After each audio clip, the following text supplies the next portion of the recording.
ISKCON মন্দিরটা কোথায় জানেন? না ভাই, কোথায় যে খুঁজছি। ও দাদা, ও দাদা, এই যে শুনছেন, চলে গেল। আপনারা জানেন ইসকন মন্দিরটা কোথায়? আমি মহা বিপদে পড়েছি।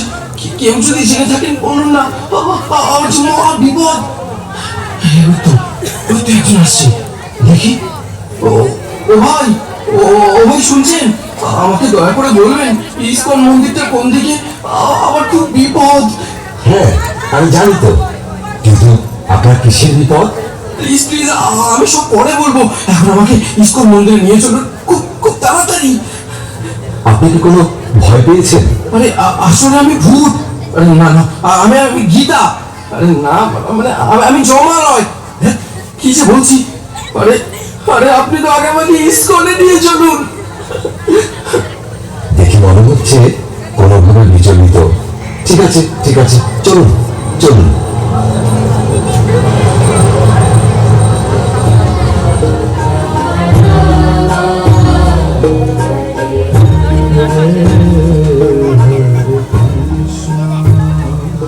ও কি শান্তি পেলাম। হরে কৃষ্ণ কৃষ্ণ কৃষ্ণ হরে হরে, হরে রাম রাম রাম হরে হরে। প্রভু, ওনাকে দেখে মনে হচ্ছে উনি কোনোভাবে বিচলিত। হ্যাঁ তাই তো।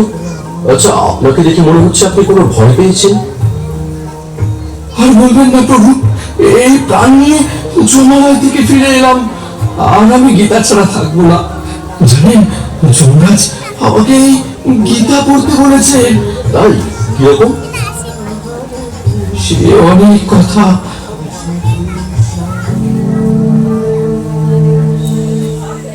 গৌর, বলো তো আজকের ভাগবত ক্লাসটা কেমন লাগলো?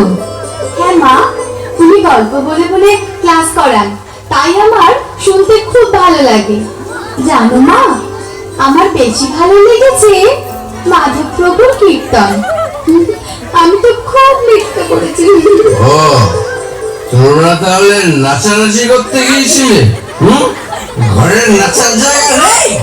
জানো তো, আজকে কার্তিক প্রভুর বাড়িতে গীতা পাঠ ছিল, তাই ওকে নিয়ে ফেরার সময় একটু ঢুকেছিলাম। হ্যাঁ বাবা, আমি তো খুব মজা করেছি। তোমার পড়াশোনা নেই? গীতা পাঠ করতে গেছো, কীর্তনে গেছো? যাও, ভেতরে যাও। ওকে এভাবে বলছো কেন? আমরা কি রোজ যাই? আর রোজ গেলেও বা আমরা কি কোনো খারাপ কাজে যাচ্ছি? চুপ, একেবারে চুপ। অন্যায় করে আমার কথা হচ্ছে। এই যে গলায় কাঠ জড়িয়েছো, কপালে মাটি মেখে ঘুরে বেড়াচ্ছ, এতে মানুষ কত কথা বলে জানো? হুশ আছে সেদিকে? আবার কয়েক মাস ধরে দেখছি নিরামিষ খাবার রান্না করছে। খেয়ে নি বলে কি মাথায় উঠে গেছো? এসব আমার পছন্দ নয়, মানতে পারবো না আমি সব। ও, মাছ মাংস করে দিতে পারি না বলে খারাপ হয়ে গেছি। নিরীহ প্রাণীদের হত্যা করে তাদের মাংস খেতে খুব আনন্দ লাগে। অন্য প্রাণীদের হত্যা করে আনন্দ করতে চাও? অন্যকে কষ্ট দিয়ে আরেকজনের কি করে সুখ হতে পারে? সাধু সঙ্গে গেছি বলে রাগ? বাচ্চাকে নিয়ে তোমার সঙ্গে সিরিয়াল দেখলে আর মদ খেলে ভালো হতো। দেখো, একটু বোঝার চেষ্টা করো। সমাজের এই ভয়ঙ্কর পরিস্থিতি থেকে যদি সন্তানকে সুস্থভাবে মানুষ করতে হয়, তাহলে এই যে ধর্মের পথ, শ্রীল প্রভুপাদের গীতা অবশ্যই অধ্যয়ন করতে হবে। হ্যাঁ গো, তুমিও গীতা পড়ো, তাহলে বুঝতে পারবে আমাদের জীবনের প্রকৃত উদ্দেশ্য কি। ব্যাস, অনেক হয়েছে। এই দেখো, এই তুমি যা করছো করো, আমাকে না বেশি জ্ঞান দিতে আসবে না, বুঝেছো? শোনো, উনি তো অ্যাক্সিডেন্টে মারা গেছে, তাকে শ্বশুরে নিয়ে যাওয়া হচ্ছে।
তোমরা আমাকে কোথায় নিয়ে এসেছো?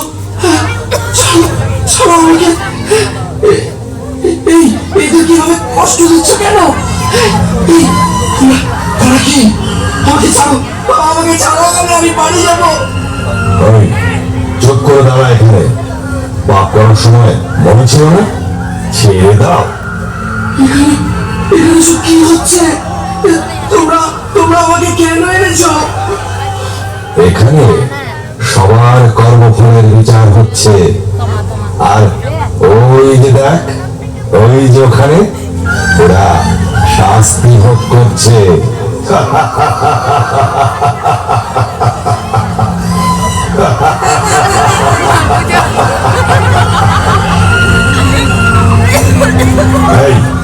কি পাপ করেছিল? ও মিথ্যে কথা বলে মানুষের সঙ্গে প্রবঞ্চনা করে তাদের টাকা গায়েব করতো। তাহলে চল ওর জিভটা টেনে ছিঁড়ে ফেলি।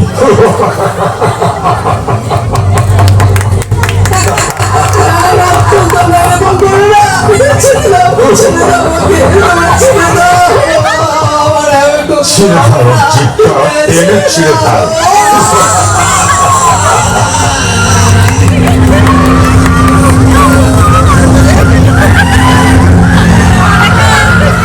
এর কি পাপ?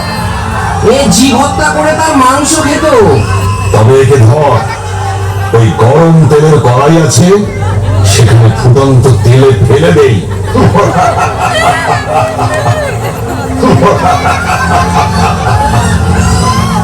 তারপর তারপর ওই দিকে যে রুহু নামক নরক আছে, সেখানে ফেলে দেবো। ওখানে সাপের থেকে হিংস্র পিঠের কুণ্ড আছে, তারা কামড়ে কামড়ে ওর মাংস খাবে।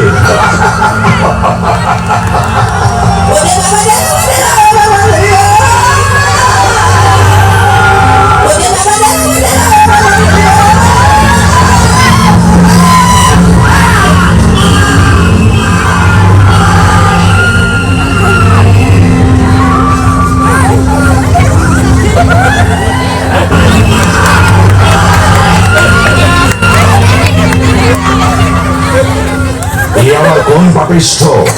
এ সমাজে গুরু সেজে ভণ্ডামি করত আর নিজের স্বার্থ সিদ্ধির জন্য বড় অঙ্কের টাকা আদায় করত। ওকে ওকে ওই নাগ পাশে বেঁধে আঘাত করো।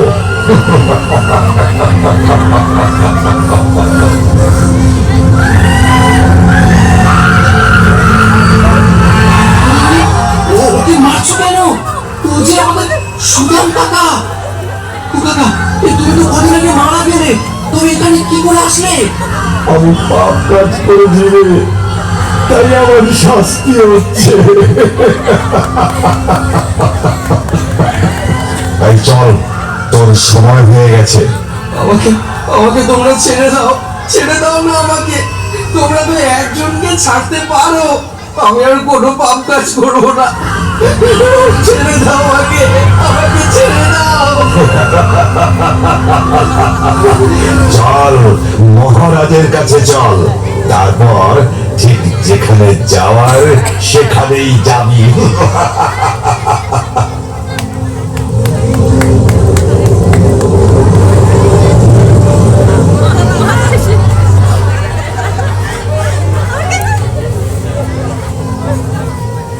এর নাম কি?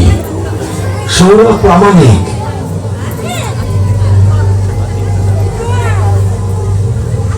আরে এখন সময় হয়নি, তোমরা ঠিক করে কাজ করতে পারো না। ওই মানুষকে নিয়ে এসেছে, শাস্তি তো এদেরকেই দিতে হয়। যাও, যেখানে ছিল সেখানে ফিরিয়ে দিয়েছো। উনি কে? উনি আমাদের মহারাজ। যে যেমন কর্ম করেন সেই অনুযায়ী তিনি তাদের শাস্তি প্রদান করেন। মহারাজ, আপনি অনেক দয়ালু মহারাজ। আমাকে আমাকে ছেড়ে দিন, আমি এসব সহ্য করতে পারবো না মহারাজ। আমাকে ছেড়ে দিন মহারাজ, আমাকে ছেড়ে দিন। আরে আরে, কি করছো? তোমার শাস্তি দেরি আছে। এই যাও, ওকে মস্তলোকে পৌঁছে দাও। মহারাজ, আমার একটা প্রশ্ন আছে। আমাকেও কি এইরকম শাস্তি পেতে হবে? হ্যাঁ, যে যেমন কর্ম করবে তার তেমনই শাস্তি হবে। মহারাজ, মহারাজ কি করলে এই সমস্ত শাস্তি ভোগ করতে হবে না? বলুন না মহারাজ, আমি আপনার শরণাগত। আমাকে এই ভয়ঙ্কর যন্ত্রণা থেকে উদ্ধার করুন, উদ্ধার করুন। একটা উপায় আছে, তা যদি তুমি করতে পারো তাহলে শাস্তি তো দূরের কথা, এখানেই আসতে হবে না। বলুন মহারাজ, বলুন, আমাকে বলুন কি সে উপায়?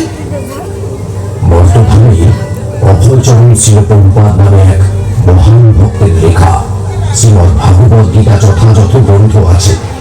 তা অধ্যয়নের মাধ্যমে যদি তুমি তোমার জীবনকে কৃষ্ণ ভাবনাময় করে তুলতে পারো তাহলে আর এখানে আসতে হবে না। শিলপ্রভুপাদ, আমার স্ত্রীও তো ওনারই গীতা পড়ে, আমাকে পড়তে বলে। তবে যাও, নিজের পরিবারের সঙ্গে কৃষ্ণ ভক্তির অনুশীলন করো। ঠিক আছে মহারাজ, আপনাকে আপনাকে অনেক অনেক ধন্যবাদ, অনেক ধন্যবাদ। বলবনি, বলবনি, বলবনি, বলবনি, বলবনি, বলবনি, বলবনি, বলবনি, বলবনি, বলবনি, বলবনি, বলবনি।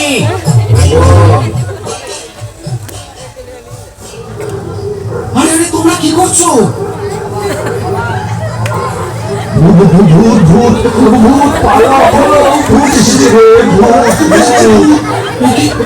আমাকে সবাই ভূত বলছে কেন?